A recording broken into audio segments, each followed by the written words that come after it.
One philosopher active earlier in this century who was much more important than his reputation outside the subject might suggest was the German Husserl, Edmund Husserl, who was born in 1859 and died in 1938. His acknowledged masterpiece is a book called Logical Investigations, published in 2 volumes in 1900 and 1901, and perhaps I might also mention a book called Ideas, published in 1913.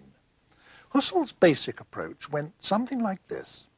For each one of us, there is one thing that is indubitably certain, and that is our own conscious awareness. Therefore, if we want to build our knowledge of reality on rock-solid foundations, that is the place from which to start. But as soon as we analyze it, we find that awareness has to be awareness of something. Consciousness must be consciousness of something. And we are never able to distinguish in experience between states of consciousness and objects of consciousness.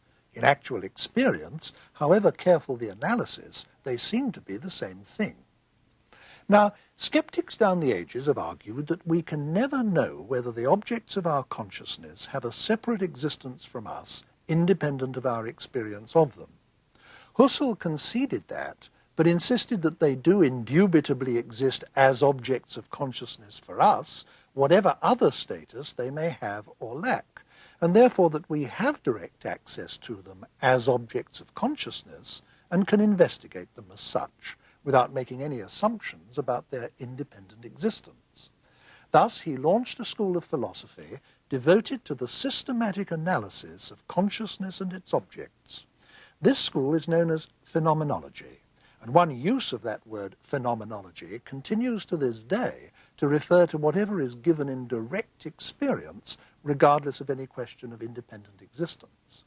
And our direct experience, of course, encompasses not only material objects, but all sorts of abstract things, such as music, mathematics, not to mention our own thoughts, pains, emotions, memories, and so on.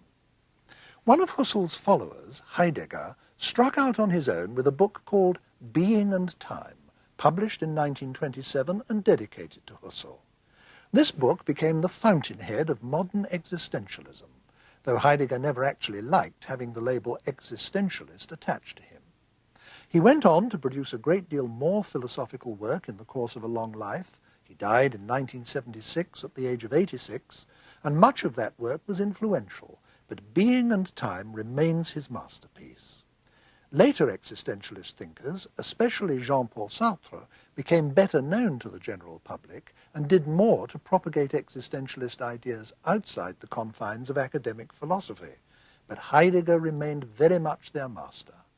The very title of Sartre's main philosophical work, Being and Nothingness, published in 1943, is a direct allusion to Heidegger's Being and Time. So here we have a clear-cut line of philosophical development, which we're going to discuss in this program, from Husserl to Heidegger and Heidegger to Sartre.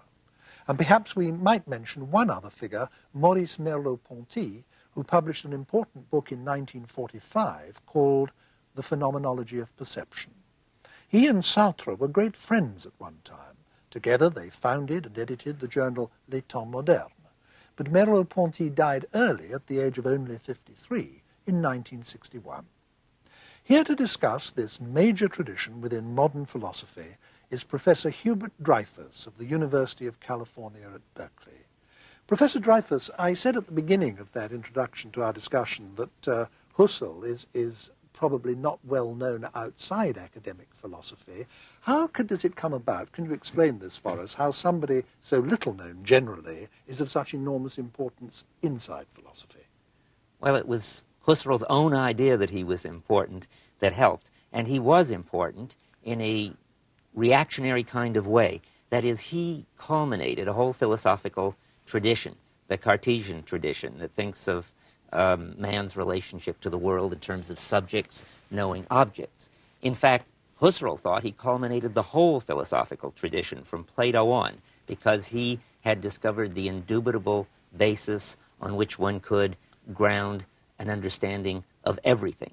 Setting himself up like that, he's similar to the way Hegel set himself up as the culmination of idealism, so that Kierkegaard could rebel against Hegel in the name of the beginning of existentialism, and Marx in the name of materialism.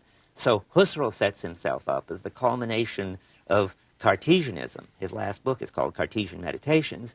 And then other thinkers like Heidegger, like Merleau-Ponty, can understand what the tradition really comes to, and then they can rebel against it. Now, I tried to give a sort of lightning sketch in my opening words of Husserl's basic approach, but I think we need something a bit more substantial than that to get our teeth into. Can you fill that out a bit? Yes, Husserl's basic idea was that the mind is always directed toward objects under some aspect. So I am perceiving that table roughly, I'm perceiving that as a table, and from the top, I can remember it, I have beliefs about it, I could have desires about it. All my mental content is directed. And Husserl thought that was, in fact, what the essence of the mind. The mind and nothing else in the universe has this kind of directedness toward something outside of it, other than it. And there is a mystery here, isn't there? How, for example, if I think about astronomical questions, how events inside my head can relate to distant galaxies. Right. Husserl thought that was a wunderbar phenomenon, and he was ready to devote his life to trying to understand it. And his way of understanding it was to say there must be some kind of content in the mind that accounted for this aboutness or directedness. The aboutness or directedness is called technically intentionality in the tradition, and not because it has to do with our intentions, but because it has to do with this directedness.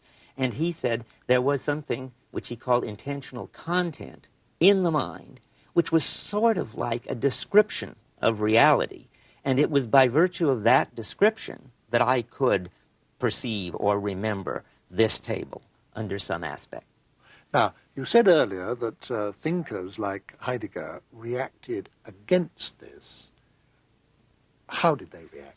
Well, at first we should say what Husserl thought he got out of this. He got out of it an amazing finished edifice that is so impressive that one would naturally want to react against it. He thought, and quite rightly, that it didn't matter whether there was a table there or not. That is, it didn't matter to his philosophy. He could just bracket the table. In fact, he could bracket the whole world. All he needed to study was the fact that he took it, that there was a table there. He performed what he called the phenomenological reduction. He reflected on his own intentional content. And what was special about that, according to him, was he had an indubitable basis to start from. It wasn't just that he had some kind of evidence that he took that to be a table. As he put it, he had indubitable evidence that he had himself produced. Taking it to be a table was just taking it to be a table. He couldn't be wrong about that. Secondly, he had absolute grounding, because I couldn't experience anything. Music, other people, tables, galaxies, as you mentioned. I couldn't experience anything at all except by virtue of my directed mental content. So he thought he had discovered the indubitable foundation, which is the condition of the possibility of our being able to encounter anything. And he found it in this relation of subjects directed toward objects. Now, that is, as you say, the culmination of a whole tradition of philosophy, stemming at least from Descartes, if not from before, of seeing man's situation as that of a subject confronted by objects. Now, it's that really Heidegger reacted against. That's right.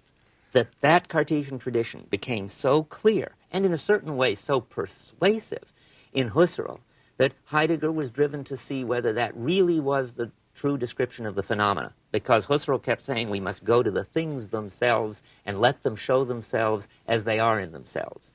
And when Heidegger actually looked at the way human beings are related to the world, he found that it wasn't as subjects related to objects at all, that awareness and consciousness didn't play any role. Now that seems very strange. How could it be? Well, he took as his example, and he was good at going to simple examples, hammering. When an expert carpenter is simply hammering, if the hammer is working well and he's a master at what he's doing, the hammer becomes transparent for him. It isn't as if he's a subject contemplating the hammer. Maybe he's paying attention to the nails, but if the nails are going in well and he's really good and he's been doing it all day, he doesn't even have to pay attention to that. He can think about lunch, or he can talk to some fellow carpenter, and everything is going on with what I would call transparent coping. Heidegger calls that the ready to hand. when you look at our ready-to-hand relation to things, you just don't find subjects contemplating objects. This is such a contrast with the traditional approach to philosophy that I think it's worth going over it again, perhaps in slightly different terms, that from Descartes onwards, philosophers had thought of the human being as a subject relating to objects, and therefore, because of that, the central philosophical problems were seen to be how do we as subject have knowledge of these objects. And the central problems to which philosophers addressed themselves were about perception, about whether we have any certain knowledge at all, if so, how we got it, how we knew we had it, and so on. Now, Heidegger isn't saying that these problems don't exist, but what he's saying is that this is not what is central to the human situation. We aren't, as it were, separate subjects looking through some invisible plate glass window at an objective reality which is out there and to which we try to relate or of which we try to get knowledge. We are, from the beginning, in amongst it all. We are in there in the world, so to speak, coping with it, so that we are not primarily observing or knowing beings at all in the way that traditional philosophers have treated us as being. We're coping beings, or he might have been inclined to say, we're being beings. And it's from there that we start. That's right. It's a relationship of, for instance, as Gilbert Ryle put it when he reviewed Being in Time. He reviewed both Being in Time and Husserl's logical investigations. He thought they were both good, but he thought Heidegger was really onto something interesting. Ryle distinguished knowing that, which is what the tradition had always been interested in, from knowing how, which is what he took Heidegger to be interested in.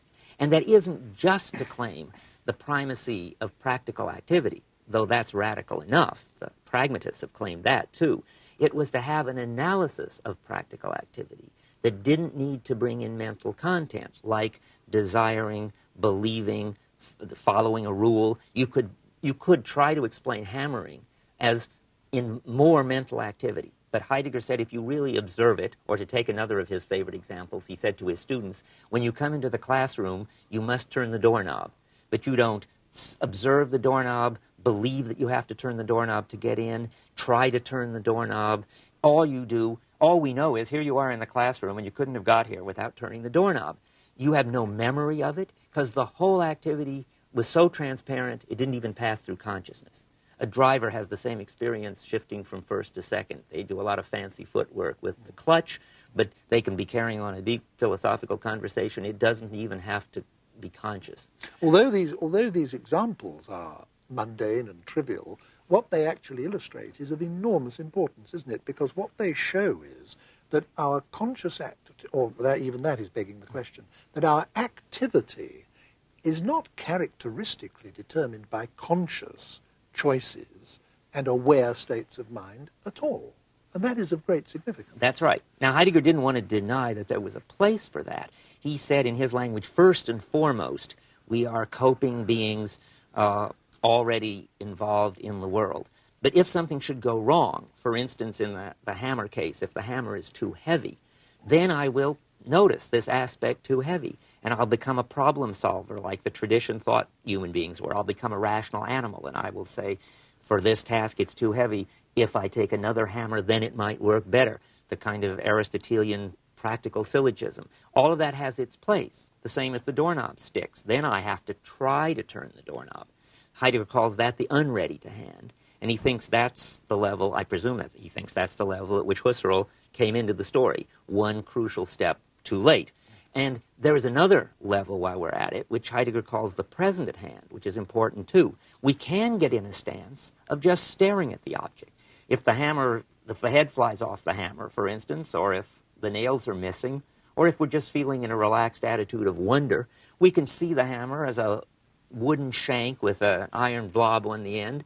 Then we see it as an object with properties. It weighs, say, 1 pound. That's the level, too, that philosophers have always studied. There's a whole logic of subjects and predicates discussed in what's called the predicate calculus. That has its place, Heidegger would say. But that's a third level down the line, after you've left out the everyday coping and even left out the practical situation in which things can break down, because that hammer isn't even a broken down hammer. It's just a piece of wood with metal on the end. But that's important too, Heidegger would say, because it's by relating those kinds of predicates with laws that we get science and theory. And Heidegger thought science and theory was very important. He has what he calls an existential account of science in being and time. But what's important to him is to realize that to get to these predicates and laws of science, you have to leave out the whole level of practical coping in the world. So you shouldn't have the idea that scientific theory that can explain causal things very well could ever explain the everyday, meaningful world of significance that Heidegger wants to talk about. Because what he's saying, in effect, is that we only become conscious of things, in most cases, when something goes wrong, when there's a specific problem. But that for most of the time, we're kind of moving in a medium, we're swimming in a medium that we take utterly for granted and are not conscious of and don't direct our attention to at all. And one consequence of that is that, unlike traditional philosophers, he sees the world as being, not as being something that's inferred. I mean, the traditional philosopher talks as if what I have access to is my mind with its contents, and from these contents I infer the existence of a world external to myself. And Heidegger is saying, no, that is not actually what the situation is at all. The world is not something I infer. I start with it and in it. Is that That's not so? right. The way he put it was that philosophers since Descartes had been trying to prove the existence of the external world, and Kant said that it was a scandal that no one had successfully proved the existence of the external world. Heidegger says in Being and Time, it's a scandal that people are trying to prove the existence of the external world, as if we were stuck with this internal world and couldn't get out, whereas we are, as he puts it, being in the world. I think I should explain that a little bit further, because we've only talked so far about the directedness being not the kind of mental directedness that Husserl was interested in.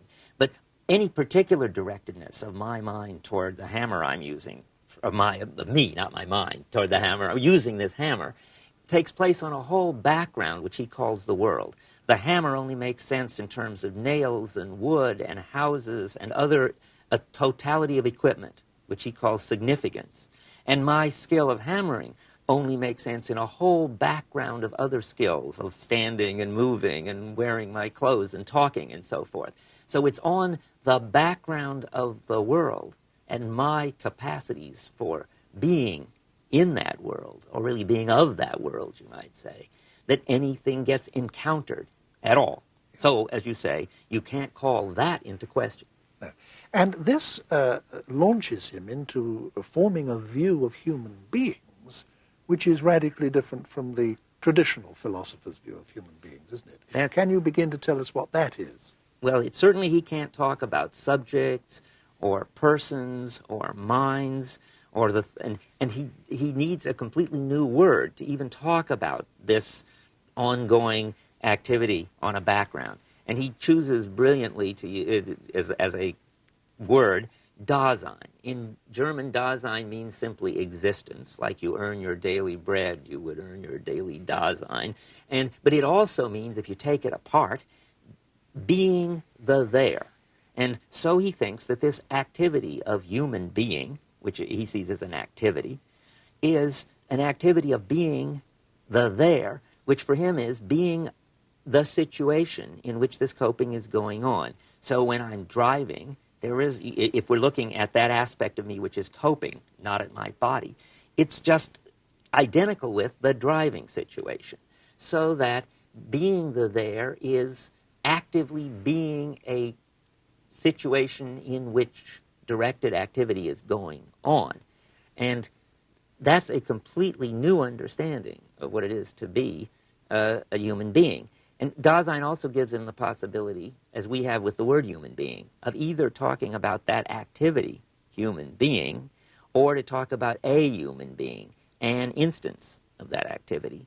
And he does both. And he actually offers us an analysis, doesn't he, of this particular kind of being or way of being that we are, which relates it directly to time, and hence the title of his most famous book. Can you explain what that relationship is? Yes, we better spell that out. The relationship of, another word that's handy here, this relationship of opening a clearing, because another word for the situation is a clearing.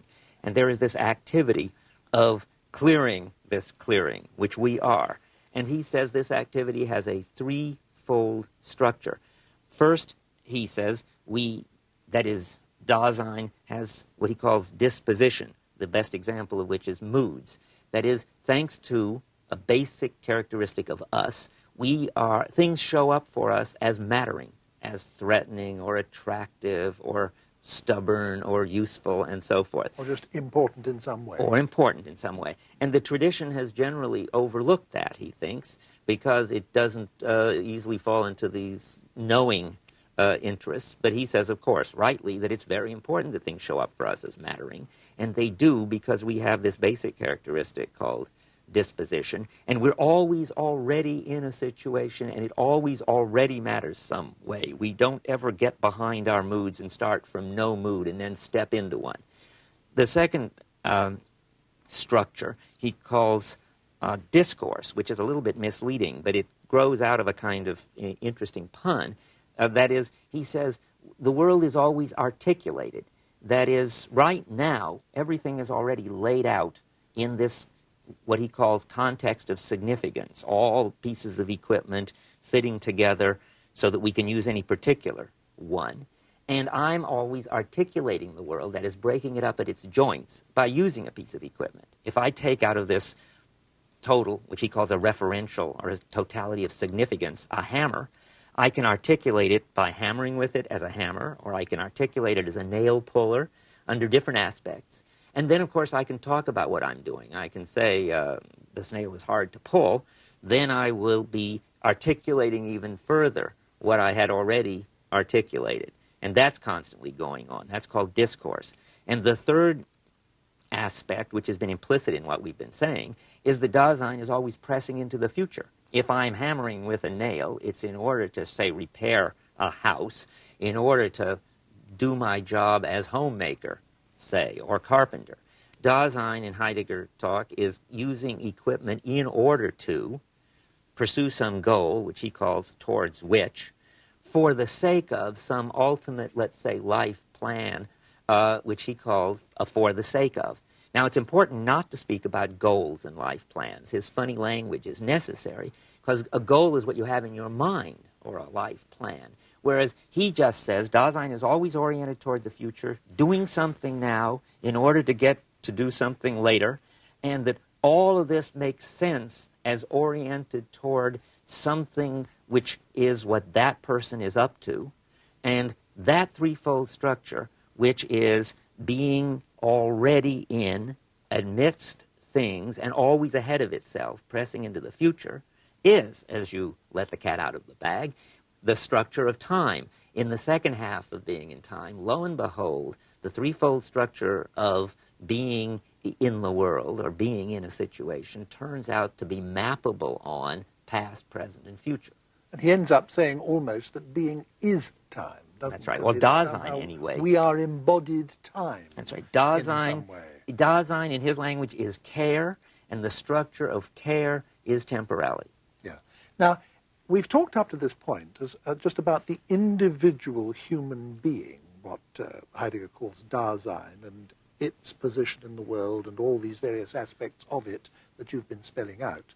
But of course, Heidegger doesn't suppose that he's the only being that exists, and you and I, when we talk about this, don't suppose that you or I are the only beings that exist. The world is full of people. How do all the other people, or the other Daseins, come into this picture? Well, it's very important that they come in from the very start. In fact, it's a big problem for Cartesians like Descartes and Husserl. They have the same problem about other minds that they have about the external world, because they start with an individual, autonomous, isolated subject. Heidegger starts in an entirely different way, closer to the phenomena and saving him from this problem. He says we all already do what anyone does. I hammer with a hammer because one hammers with hammers in our culture. I eat the way one eats. I pronounce words the way one pronounces words in our country. And you have to, or you wouldn't be understood. That's right. And in fact, people subtly, constantly, people can't stand distance, Heidegger says, meaning people subtly lead other people to correct their pronunciation or whatever, and they don't have to be coerced into it. People are eager not to deviate from the norm. It's just a basic fact about human beings. So we grow up, Heidegger doesn't talk genetically, but we could say it helpfully. A baby gets socialized into a bunch of shared public practices and starts doing what one does and saying what one says. And at that point, this baby has Dasein in it, to talk like Heidegger. And of course, this one doesn't mean just the masses. As Heidegger says in one point, we flee from the crowd the way one flees from the crowd. But even when we flee from the crowd, we do it the way one does it. So finally, Heidegger says about Dasein that normally Dasein is what it does, or one is what one does, or Dasein self is a one self. If one takes together various aspects of what you've said up to this point, they could be rather disquieting. I mean, you've just said that one does what one does and lives the way one does because that is how we are socially conditioned and we have to do it for the most part. You were saying much earlier that Heidegger rejected the idea that most of our activity is directed by conscious choices and decisions and mentally aware reflection. If you take these things together, doesn't that rather reduce the human agent to a sort of zombie? I mean, somebody who is merely responding to pressures on him from outside in an unreflecting way. That's quite right. This anyone, this self that just does what one does in an unreflective way sounds pretty much like a very zombie-like character. But Heidegger is trying to do things the other way around. He now will show you how we can get free individuals to crystallize out of this rather amorphous public us. And that's the subject of Division 2 of Being and Time, the subject of authenticity, what the part of Heidegger which is really existentialist. So far we haven't said anything very existentialist. But in Division 2, Heidegger talks about guilt and about death, which I don't have time to go into here, but guilt and death all turn out to be versions of anxiety, which we better talk about for a minute. A Dasein, according to Heidegger, any Dasein, anywhere, is always dimly aware that the way the world is ungrounded. By that I mean there's no reason why one has to do things this way. It isn't because it's rational to do things this way. It isn't because God ordered us to do things this way. It isn't because human nature requires we do them this way. Heidegger is, as an existentialist says at one point, that the essence of Dasein is its existence, meaning there is no human nature. We are what we take ourselves to be, how we interpret ourselves in our practices. But that is rather unsettling, and that's exactly his word for it. Anxiety is the experience, is the disposition that is our response to the fundamentally unsettling character of being Dasein. And the question then is, what do you do about it? Well, what you have to do about it is you can either flee it, in which case one goes back to the kind of conformity which is required just to be intelligible. I have to do what one does and talk like one talks. But you become a conformist. You try even more to shape up to the norms, to pronounce things the right way and dress the right way and everything. That's how you could flee into inauthenticity. Literally, that would mean something like disowning what it is to be Dasein. Or you can own up to what it is to be Dasein. To own up means, for Heidegger, to hold on to anxiety and not flee it. And if you do that, you will be catapulted into an entirely different way of being human. Now, what you do needn't change, because you only can do what one does, or you just be kooky and insane. So you go on doing probably the same thing you did, but how you do it changes completely. You no longer expect to get any deep, final meaning out of anything. So you don't embrace projects with the conviction that now at last this is going to make sense of your life. So, and you also don't then drop all your projects because they fail to make the ultimate meaning you're looking for. As one of my students once said, you are able to stick with things without getting stuck with them. In this authentic activity, Heidegger says, you no longer have to respond to what he calls the general situation. You can respond to what he calls the unique situation. He doesn't give any examples, but I take it to be something like this. Take his carpenter that he's always talking about with his hammer. When he puts his hammer down for lunch, he could just have his sausages and sauerkraut. But if there's beautiful flowers blooming outdoors and he's authentic, He doesn't have to do what a respectable carpenter does. He can go out and wander in the flowers. But it's important that he can do only what one does. He can't take off all his clothes and roll in the flowers. One doesn't do that. But there's a little space for authenticity, namely, doing the sort of thing that one does enables you to respond to the unique situation without concern for respectability and conformity. And that kind of life, not trying to get absolute meaning and responding to the current situation, makes you an individual, Heidegger says, makes you flexible, alive, gay, froh in German. And that is his idea of how one should live. Put that way, you make it sound like a sort of philosophy of personal liberation. One hears this phrase, philosophy of liberation, used about a lot of political philosophies, but this is, as it were, an individual liberation philosophy, is it not? But it's an existentialist liberation philosophy, which makes it the sort of last and strangest liberation philosophy. We don't liberate, say, our sexual drives or our repressed classes. The liberation comes from realizing that there's no deep truth to liberate, no deep meaning in Dasein. Accepting the ungrounded and unsettledness is itself liberating. Yeah. Now, in the whole of this discussion, you've been forced to use some very strange terms, like Dasein, and to use ordinary words in some unusual ways. And when one reads Being and Time, because everything we've talked about so far is what's contained in Being and Time, the early Heidegger, when one reads this book, this vocabulary really does become very difficult to cope with. In fact, I think it's one of the most difficult books to read and understand that I ever have read. But you've actually, in spite of that difficulty, succeeded in making a lot of these ideas clear. Why didn't Heidegger do that? Why did he have to be so obscure? Well, it's implied in what I did. If he could have done what I was just doing, namely using the wrong word and then backing off and using the right word, that probably would have been the best thing to do. For instance, I talked about goals and then said, but of course they're not really goals because that's too mental. And life plans, but they're not really plans. And then I introduced his funny language, the towards which and the for the sake of. And I said we had to use Dasein because we're a way of being, but not a mind directed toward things. In general, he would say, the whole philosophical tradition has passed over the world and our usual kind of involved coping with the world, not only because it's something you don't notice if everything is going well, but also because we have no language for it, since we don't need any language for it. We need language for how to repair the doorknob and how to get a lighter hammer if the hammer is too heavy. But we don't need language to describe the way everything is when it's going transparently well, and the kind of being we are when everything's going transparently well. So Heidegger would say he has to make up a whole new vocabulary for this, and once you get in it, it does seem to be the right economical vocabulary, and he uses it rigorously, so that when he's taken up a new word like ready to hand, unready to hand, or present at hand, he sticks to it. So once you get in this language, it's really a very elegant and simple language.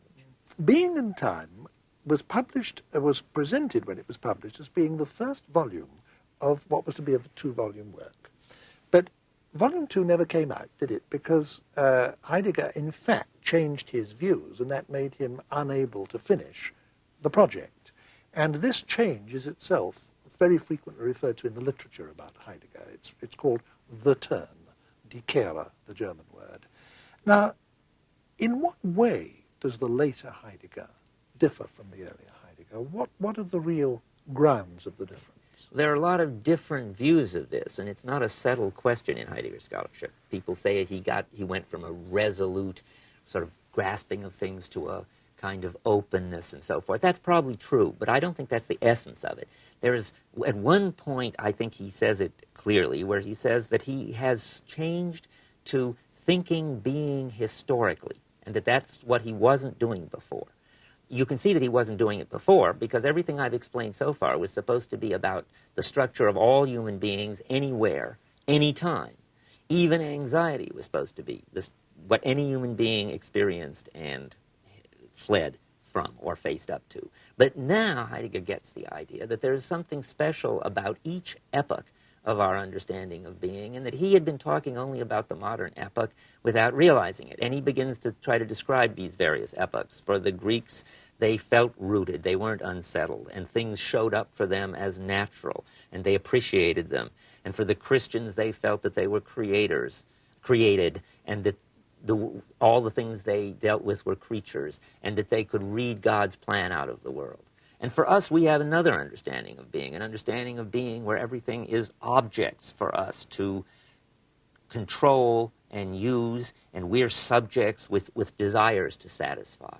So that these are all different understandings of what it is to be a thing, what it is to be a person, what it is to be an institution. Heidegger would say different understandings of what it is to be. And if you have a different understanding of what it is to be, then different sort of things show up. For the Greeks, heroes showed up and beautiful things in Homer. For the Christians, saints and sinners showed up. You can't have any saints and sinners in Greece. They would just be poor people that everybody walked all over. You can't have any heroes in the Middle Ages. They would be proud people who were damned. So different sorts of peoples and things show up. And Heidegger now thinks he should talk about the kind of peoples and things that show up in our understanding of being. Now, one of the ways you can point out this change, just for an example, is he thinks anxiety isn't a universal structure. When he gets to later, Heidegger thinks this. Anxiety, the Greeks didn't have it. Christians didn't have it. He thinks we have it because we have what he calls a technological nihilistic understanding of being, and that is a distressing, rootless, anxious-making understanding of being. If he's moving from something which is perennial, or at least which he regards as being a perennial, universal in human experience, to considering something which he regards as being, as it were, topical to our age, and for that reason ephemeral, so that in 200 years' time, when we're all dead, this will all be past history and something else will be the case. Isn't his philosophy ceasing to be concern itself with the permanent and just concerning itself with the superficial? Well, if this were any old culture, or even any old stage of our culture, he would say yes, and what he was doing would then be soon passé, as you're saying. But he thinks that this is a very special culture, and that we're in a very special stage of this very special culture. It's a special culture for him because we're the only culture that has history. I mean, in any culture, events follow one after another.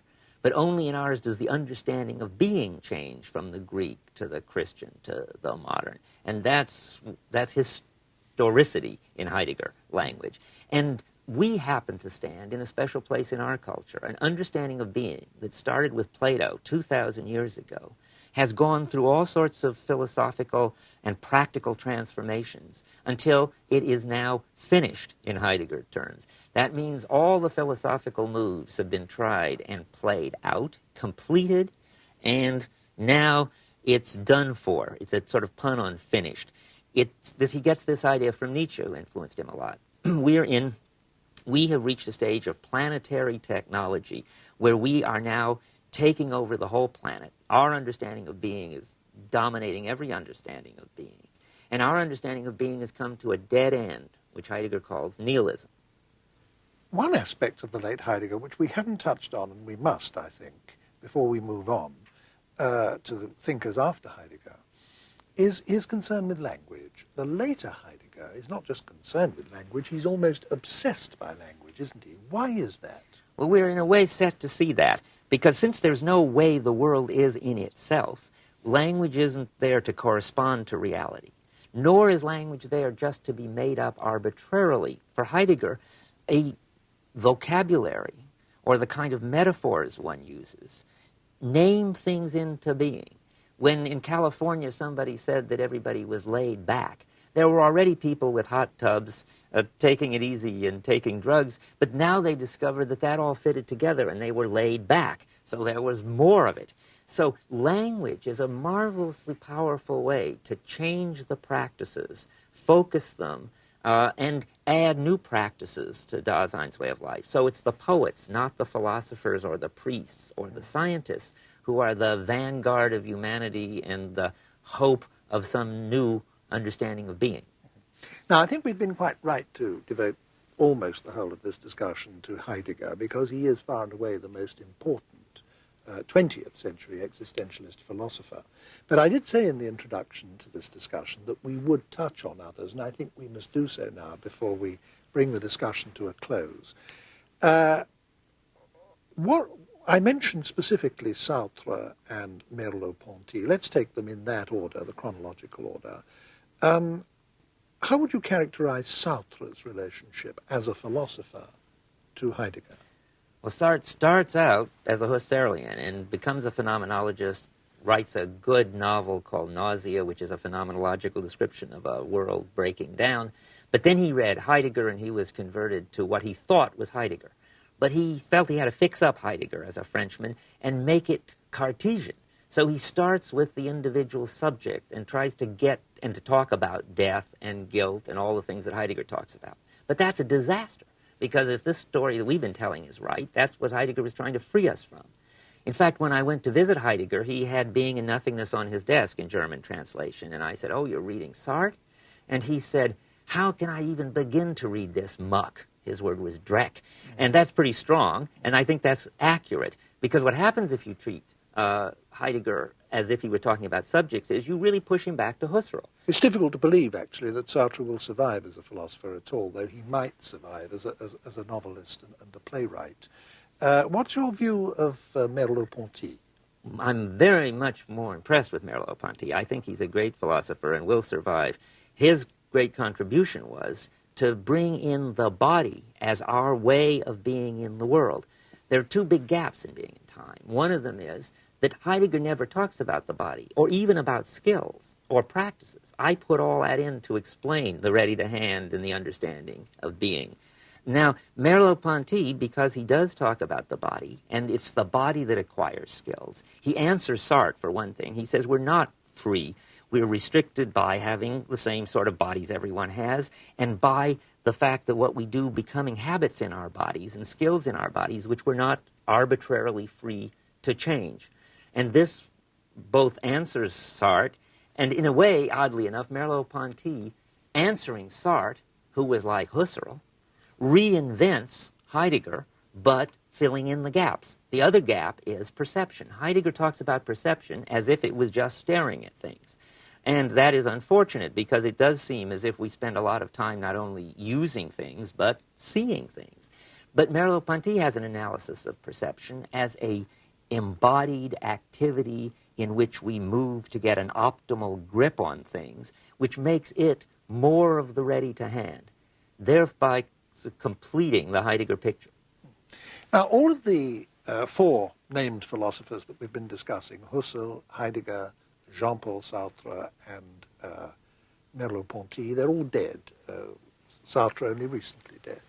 Do you regard this whole tradition of philosophy that we've been talking about as something that's now closed, or do you regard it as very much an alive and ongoing enterprise? I think it's very much alive. Even the phenomenology, the Husserl side, which Heidegger was trying to kill off, is very much alive. The Husserl is alive in two ways. One is that if you want to describe the phenomena, what it's like to listen to music, what it's like to have sexual desire, any phenomenon, Husserl gives you a license to do it and a method for doing it. And we have young philosophers in Britain who are doing precisely that sort of thing now. And in the United States, too. Yes. The other side of Husserl is, if anything, even more alive and active. Namely, he was interested in the structure of the intentional content, of that in the mind that enables us to refer to things. Now there's something called cognitive science, actually trying to investigate empirically the structure of our mental representations, as they would say. And Husserl has laid down the general guidelines that anybody doing that investigation will follow. Or if you're trying to build a mind, as people using computers and artificial intelligence are doing, Husserl is also the father of artificial intelligence. Many of his ideas that the mind follows hierarchies of strict rules are now being cashed out into computer programs. So Husserl's doing fine. Heidegger's doing fine, too. Early Heidegger, Being in Time, is not perhaps as much followed now as it should be.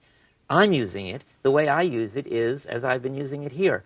If you actually get back to the phenomena of our engaged everyday activity, you can criticize the linguistic analysts who either trust their intuitions or trust our linguistic categories. Heidegger would say, and I think a description of skills shows it, that if you trust our intuitions, you talk always about beliefs, desires, and so forth, and that's not an adequate description of what's normally going on. It's only a breakdown description.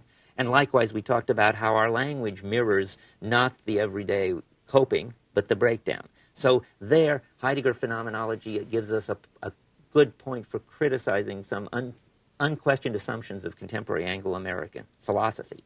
And finally, in Europe now, particularly in France, later Heidegger is the great father of those who want to, as he already put it, deconstruct the tradition.